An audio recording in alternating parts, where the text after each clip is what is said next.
से ईडी ने संजय राउत के घर पर दबिश दी है और इस मामले में उनकी पत्नी और दोस्तों के नाम सामने आ रहे हैं। ईडी के मुताबिक Guru Ashish construction private limited company housing development and infrastructure limited यानी कि HDIL की सिस्टर कंपनी है। जांच में सामने आया है कि HDIL ने करीब 100 करोड़ रुपए प्रवीण राउत के खाते में जमा कराए हैं। प्रवीण राउत को संजय राउत का दोस्त माना जाता है और आरोप है कि साल 2010 में प्रवीण राउत की पत्नी माधुरी ने संजय राउत की पत्नी वर्षा राउत के खाते में 83 लाख रुपए ट्रांसफर किए थे और इस पैसे से वर्षा राउत ने दादर में एक फ्लैट खरीदा था। ईडी की जांच शुरू हुई तो वर्षा राउत ने 55 लाख रुपए वापस माधुरी के खाते में जमा कराए।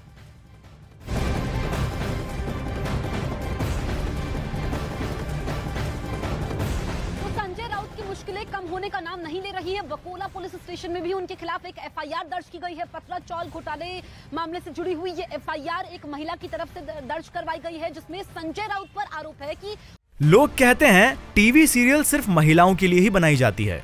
आप उसे बदल दो। सफल महिलाओं से सफलता का पाठ पढ़िए। फ्रीडम ऐप को अभी डाउनलोड कीजिए। उन्होंने धमकी दी। आपको याद होगा कि 2 दिन पहले एक ऑडियो टेप भी सामने आया था, जिसमें दावा यह किया गया था कि संजय राउत की आवाज है वो एक महिला से बातचीत कर रहे थे, जिसमें धमकाने का और गाली गलौज करने का आरोप है। हालांकि अभी उसकी सत्यता की जांच होनी है, लेकिन चौतरफा घिरते नजर आ रहे हैं संजय राउत। एक तरफ सेशंस कोर्ट में पेशी, उसके बाद उनको ईडी रिमांड पर लेगी। कितने दिनों की रिमांड मिलती है संजय राउत, जो कि समन के बाद भी पेश नहीं होते हैं। अब इसी मामले से जुड़ी एक FIR मुंबई में ही बकोला पुलिस थाने में दर्ज हुई है।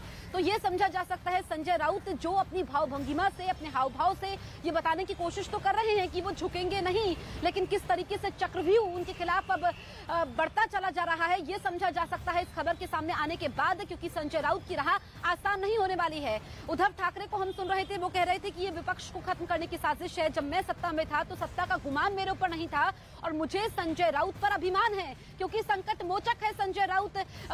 उद्धव ठाकरे के लिए जब भी मुश्किल घड़ी आती है, लेकिन किस तरीके से उनके लिए मुश्किलें बढ़ती चली गई हैं, ये इस खबर के बाद सामने आता है।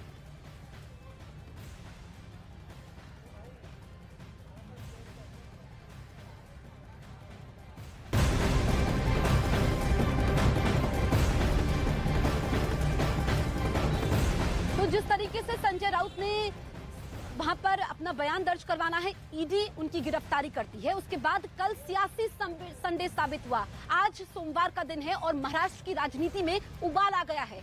ईडी के एक्शन को राजनीति के रिएक्शन के तौर पर देखा जा रहा है। एक रिपोर्ट में हम समझने की कोशिश करते हैं।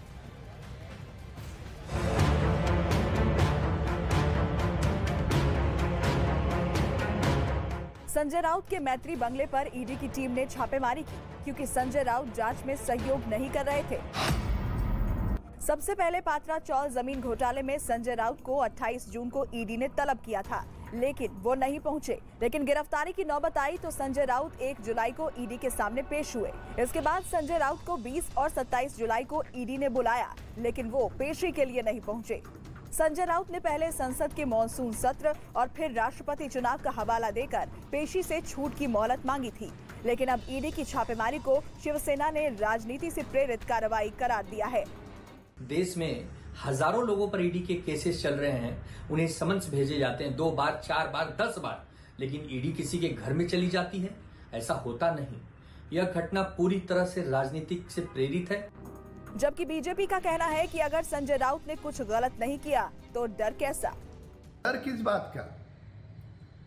यदि शिवसेना नेता ने कुछ गलत पैसों की धांधली नहीं की है तो ईडी अफसरों ने जब उन्हें जांच के लिए बुलाया 3 दिन पूर्व, वे क्यों नहीं गए?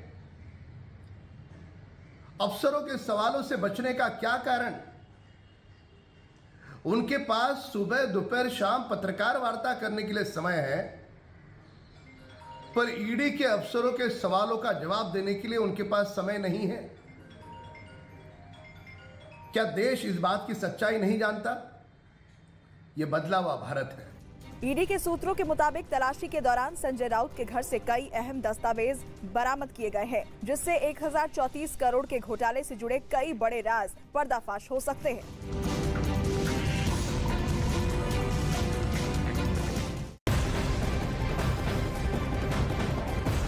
संजय राउत की गिरफ्तारी के बाद उन लोगों पर भी तलवार लटक रही है जो पत्राचौल घोटाले में शामिल रहे हैं, क्योंकि ईडी की छापेमारी में संजय राउत के घर से अहम दस्तावेज मिले हैं। उसके बाद तलवार उन लोगों पर भी लटक रही है। महाराष्ट्र में कैसे 1034 करोड़ का घोटाला हुआ और उसमें संजय राउत का नाम सामने आया, इसे समझना भी जरूरी है। साल 2007 में Maharashtra housing and area development authority यानी माडा की तरफ से गुरु आशीष कंस्ट्रक्शन कंपनी को पात्राचौल को पुनर्विकसित करने का काम मिला। इसके तहत मुंबई के गोरेगांव में 47 एकड़ में पात्राचौल में 672 किराएदारों के घरों को विकसित करना था। आरोप है कि गुरु आशीष कंस्ट्रक्शन कंपनी ने माडा को गुमराह किया और जमीन 9 बिल्डरों को करीब 901 करोड़ 79 लाख रुपए में बेच दी। आरोप तो ये भी है कि बाद में गुरु आशीष कंस्ट्रक्शन कंपनी ने मीडोज के नाम से एक प्रोजेक्ट शुरू किया और घर खरीदारों से 138 करोड़ रुपए जुटाए। जांच में सामने आया कि कंस्ट्रक्शन कंपनी ने गैर कानूनी तरीके से करीब 1034 करोड़ रुपए से ज्यादा की कमाई की। आगे चलकर उसने गैर कानूनी तरीके से ही इस रकम को अपने सहयोगियों को ट्रांसफर कर दिया और इसके बाद संजय राउत और उनकी पत्नी वर्षा का नाम इस लैंड स्कैम में आया।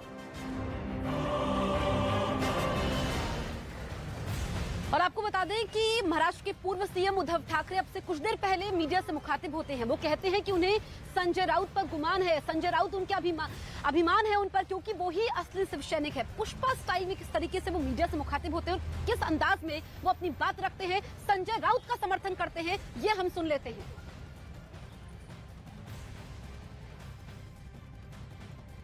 मुझे संजय राउत पर अभिमान है और बाला साहब का असली सैनिक सिर्फ वो पिक्चर देखने के लिए ठीक है, पुष्पा झुकेगा नहीं, लेकिन ये झुका नहीं। जो झुकने वाले थे वो हमाम में चले गए और झुकने वाला कभी शिवसैनिक नहीं हो सकता। जमाना एक रहता नहीं, सारे लोगों के लिए दिन जो है बदलते रहते हैं। अच्छे दिन बुरे दिन, अच्छे दिन कब आएंगे वो बात अलग थी, लेकिन ऐसे लोगों के बुरे दिन तो जरूर आते हैं और आप जैसे बर्ताव उस वक्त अन्य लोगों के साथ करते हो, शायद उससे बुरा बर्ताव उस वक्त जनता आपके साथ कर सकती है। उसको प्रजातंत्र कहते हैं, जरा मतलब पूर्ण तरीके से उसे ही प्रजातंत्र कहते हैं। ये अगर आप ईडी, इनकम टैक्स, सीबीआई, तो फिर प्रजातंत्र कहाँ रहा?